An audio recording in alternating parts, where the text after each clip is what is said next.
welcome into a breaking news edition by Rocked On Detroit Lions and Off the Cuff podcast. It is, March 4th today? Can't believe it. March 4th, 2024, and the deadline is tomorrow for the franchise tag. So breaking news by Adam Schefter, late breaking news really, as of about an hour ago. It has now been reported that the top-tier free agency personnel for defensive tackles and defensive ends, that pool is really starting to slim. And the news that Adam Schefter has reported is that multiple players are bound to be franchise tagged if a deal does not get done, within the next, 18 hours or so. So those players will be number one, Josh Allen. He is expected to receive the franchise tag. The Jaguars are expected to tag Allen by the Tuesday deadline, should they not be able to get a deal done. And according to Big Cat Country, which is a news source out of Jacksonville, they were reporting yesterday that it seemed pretty unlikely that a deal was going to get done. And despite Josh Allen having an amazing season, a long-term deal was supposedly pretty far away for the Jaguars and Allen to get put together. So what does that mean for the Lions? What does all of this mean for the Lions? Well, reported the other day that Christian Wilkins was going to not get the franchise tag. And right now he is the only top-tier defensive tackle that is still slated to not get tagged. The Dolphins just don't have the money. So you can take Josh Allen, off your list, because right now I don't see multiple tag and trade deals happening. As we reported last night, it is extremely rare for that to happen. And the minute that Josh Allen gets franchise tagged, we expect the Jaguars to follow through with it, assuming that a deal doesn't get done. Moving on to Brian Burns. So the Panthers are also expected to place the franchise tag on Brian Burns. Now, I thought for a minute there that he couldn't be franchise tagged, but according to multiple sources and including Adam Schefter, the Panthers are headed towards a franchise tag by tomorrow's deadline if a long-term contract agreement cannot be done. So multiple outlets have reported the two sides are no closer to a contract with the NFL deadline looming. So it looks like the tag is all but certain going to be utilized here.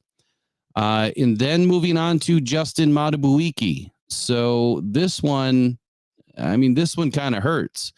I did not expect for the Ravens to utilize the franchise tag. I really didn't. Now, he's an incredible player.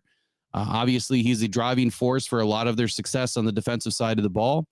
But again, according to Adam Schefter, and a lot of this came out during Jason Kelsey's press conference, that the Ravens are also now going to use the franchise tag on Justin Madubuike. So there's three you can take off the list.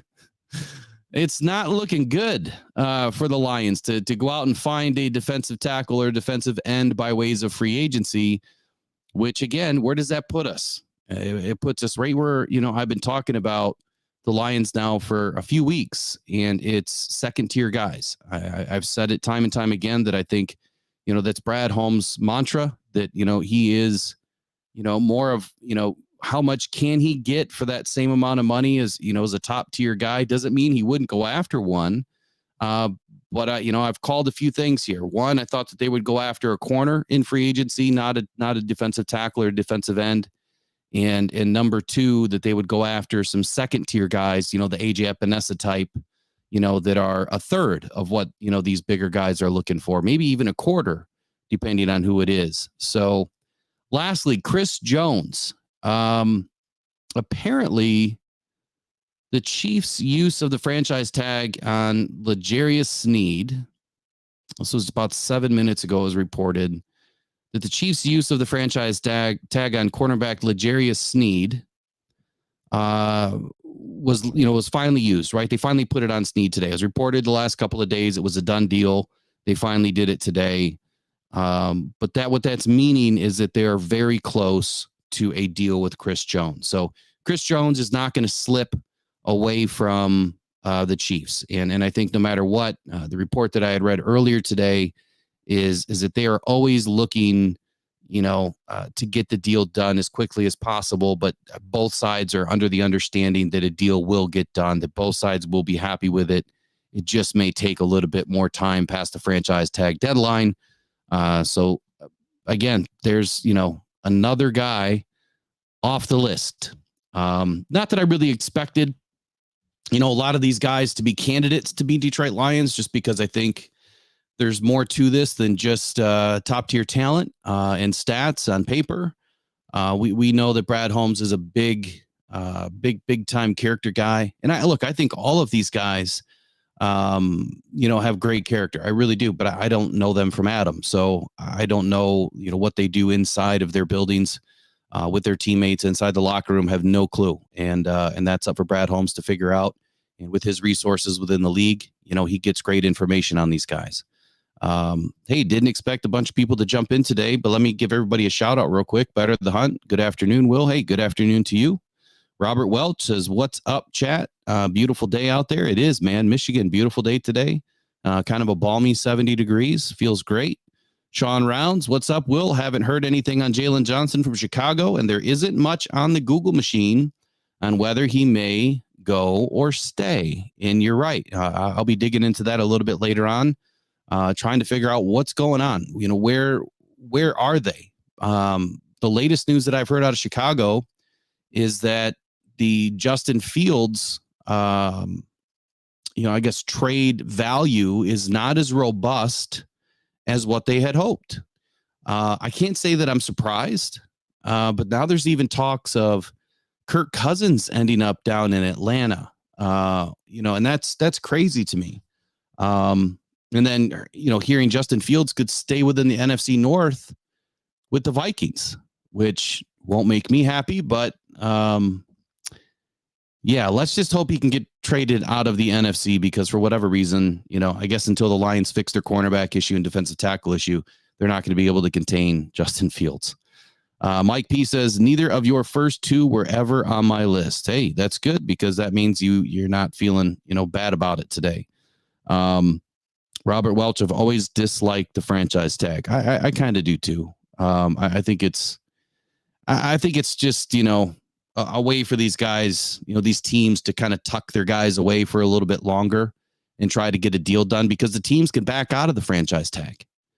And that's what's, I guess I don't see it as being a fair opportunity, but I guess it's giving the team a fair opportunity to retain their player that, maybe they drafted and somebody that they want to keep, that they've invested a lot of time, money, and energy into. So I don't know. There's always two sides to the coin.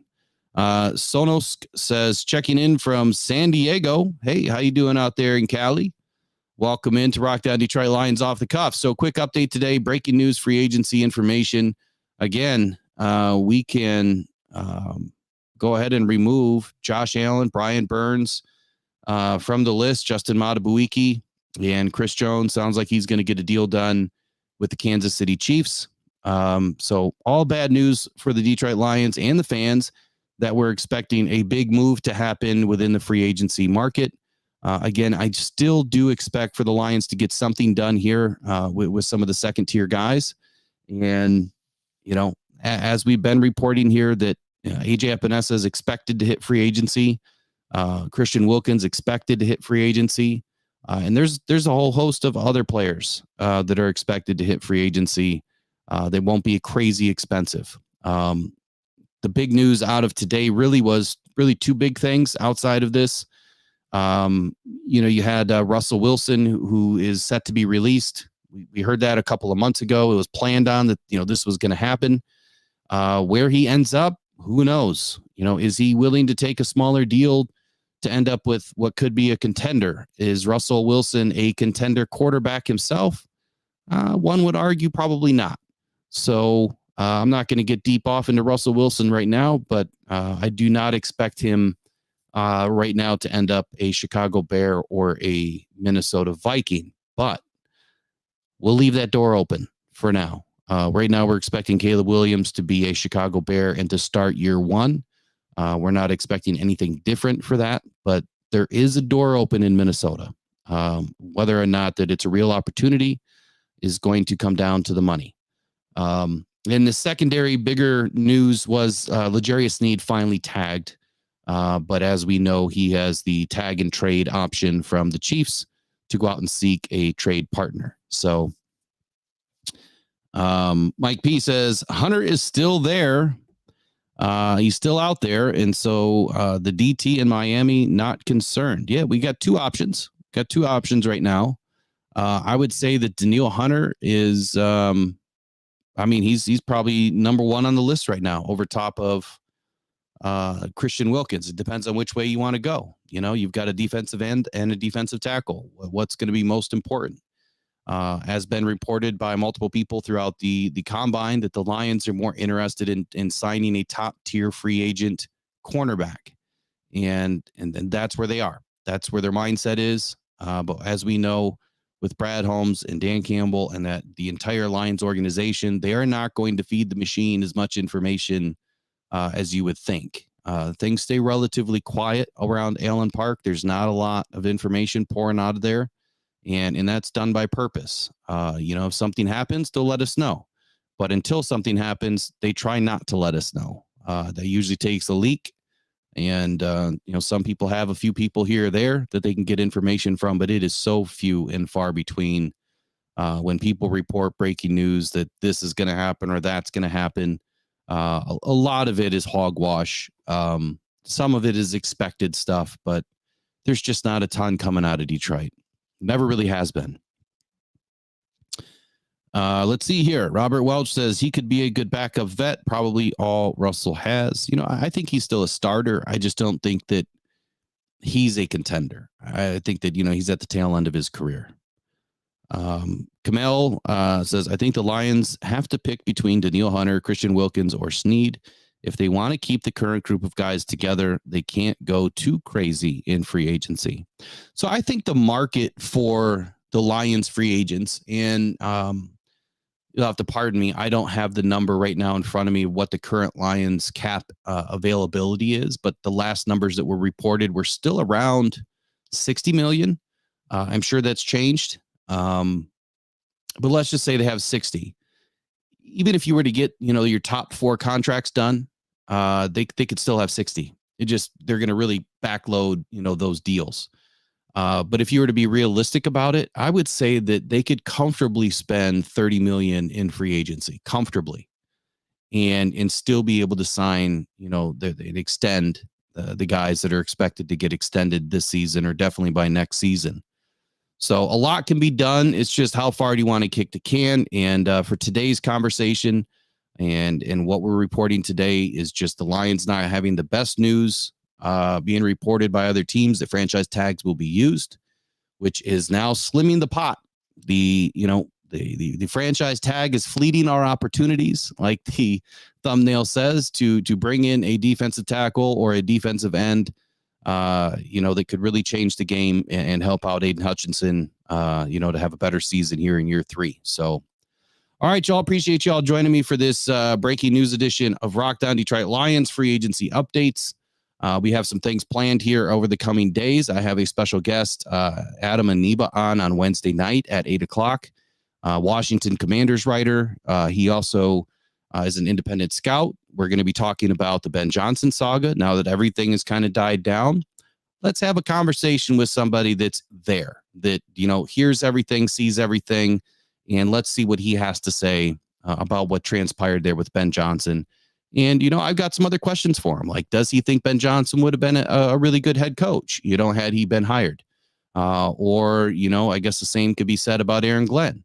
So we're going to talk about it. We're going to have some conversation about, what we see, what he sees being a scout in the upcoming draft and some prospects and, talk about the Lions' success. Washington's going through a rebuild. Does he see some of that blueprint being utilized over there? So that'll be Wednesday night at 8:00. And then, of course, we have Rise and Grind tomorrow morning, 8:30 in the morning. And then again on Thursday morning, 8:30 in the morning, and Off the Cuff on Friday and Sunday night. So that's it for right now. I hope you guys have a good rest of your day. Enjoy the weather wherever you are. Make it a good one. We'll talk to you all later. Bye-bye.